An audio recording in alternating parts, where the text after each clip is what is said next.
Welcome to the deep dive. Today, we're plunging into a really fascinating topic, solar energy, right here in Miami. Yeah, and you might think sunshine state, easy peasy, right, right. But when you look at the articles, the research, even firsthand accounts, well, it reveals a pretty complex picture. Lots of opportunities, sure, but significant challenges too. Absolutely. So, our mission today is to pull out the key nuggets. You know how solar panels actually hold up with Miami's heavy rain, those powerful hurricanes? And the money side too, the financial stuff, the regulations, it's quite the paradox, this whole sunshine dream. Exactly. Okay, let's unpack this. So, first off, the potential. Miami gets what, 3,000 hours of sunlight a year? That sounds incredible. Puts it right up there nationally. It does. On paper, it's one of the most solar viable regions in the continental U.S. Huge potential. There's always a but, isn't there? What are the surprising downsides here? Well, it's that paradox we mentioned. All that sun, yes, but then you have the rainy season, May through October, basically. Right, thunderstorms, lots of rain. A lot of rain. Average is 61 inches annually. And all that cloud cover, water sitting on the panels, it cuts efficiency, sometimes by 10, even up to 25%. 25%, wow, that's a huge dent. So are there technologies that really tackle this, like effective workarounds? Somewhat. There are advances yet. Things like bifacial panels, they capture light bouncing off surfaces too, not just direct sun. Okay. And anti-reflective coatings, they help a bit in low light, but it's, marginal improvement. It doesn't completely solve the rainy day problem. Okay, so rain is one challenge, but then you have the hurricanes. Miami's infamous for them. Exactly. And this is critical. Miami-Dade County has like the strictest wind resistance codes anywhere. They're now looking at winds over 200 miles per hour. 200 mile, but that's off the charts, like a Cat 6 storm, Right, basically. pretty much. And here's the kicker. As of 2025, no solar panels have actually been certified to meet those updated ratings. Wait, none. So what does that mean practically? Are panels just flying off roofs? It's a major concern. Uncertified panels could become dangerous debris in a storm.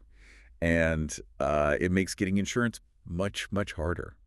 Insurance companies are wary. So what are people doing now? How do installers handle this, given that certification gap? Well, proper installation is absolutely crucial. You have to anchor them securely, like using S5 clamps, these specialized mounts, especially onto standing seam metal roofs. They bolt right into the rafters. Ah, metal roofs handle it better. Significantly better, yeah.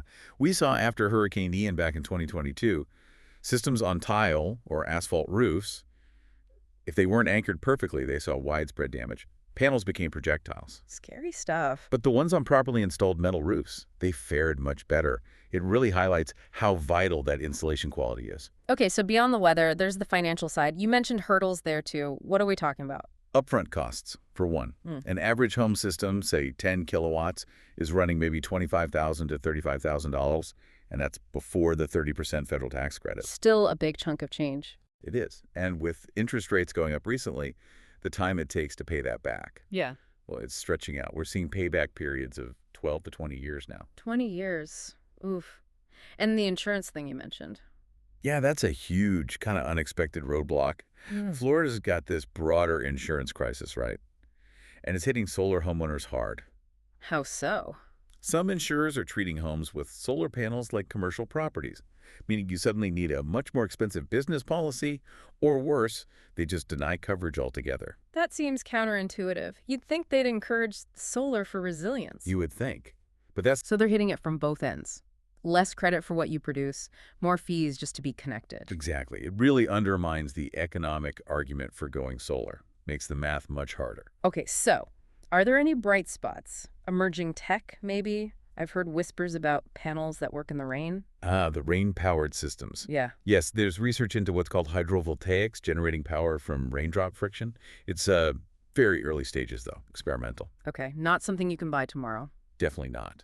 There are also hybrid ideas using rooftop water runoff to spin tiny turbines. But again, scalability, maintenance costs, big question marks. What about hurricane-resistant designs? Anything closer to reality there? There is work being done. University of Miami researchers are developing modules with flexible, sort of aerodynamic frames. The goal is to withstand 250 mile-per-hour winds. That sounds promising. It is, but again, getting them certified, getting them to market, that's still years away. So in the meantime, for people looking at solar now in Miami, what's actually critical? Storage. Battery storage. Systems like the Tesla Powerwall, for example. They are becoming absolutely essential. Why essential? Because they let you store the solar energy you generate during the day, even on partly cloudy days, and use it later, especially during those peak evening hours when grid electricity costs more. And, crucially, it gives you backup power during outages, which are common during storms and even heavy rain periods. Right, so it smooths out the intermittent nature of solar, especially with the rain, and provides that resilience. Exactly. It tackles both the efficiency issue during rainy periods and the reliability need during outages. Okay, so bringing this all together, what's the takeaway for homeowners in Miami, or maybe even other coastal areas facing similar issues? Well, our deep dive really shows that while these future techs like rain power are cool, they aren't the immediate answer. The real progress for solar in a place like Miami hinges on fixing the structural stuff. Meaning the insurance mess and the utility policies. Precisely. Addressing those insurance imbalances, maybe pushing back against utility moves that undermine solar economics, that's fundamental. So, for now, if you are considering solar in Miami, what's the practical advice based on what we've seen? The sources are pretty clear. Go with certified, reputable installers, number one. Seriously consider a resilient metal roof if possible. And absolutely integrate battery storage. That combo seems key to protecting your investment and actually ensuring you have reliable power. It sounds like a much more complex decision than just looking at the sunshine hours. It really is. And it leaves you with a bigger question, doesn't it? In a world where climate volatility is increasing, storms are getting stronger. Yeah. How much responsibility should governments and utilities actually bear to make sure these resilient energy solutions, like robust solar and storage, are genuinely accessible and affordable for everyone, not just the people who can navigate all these hurdles? That's a really important point to ponder. Food for thought.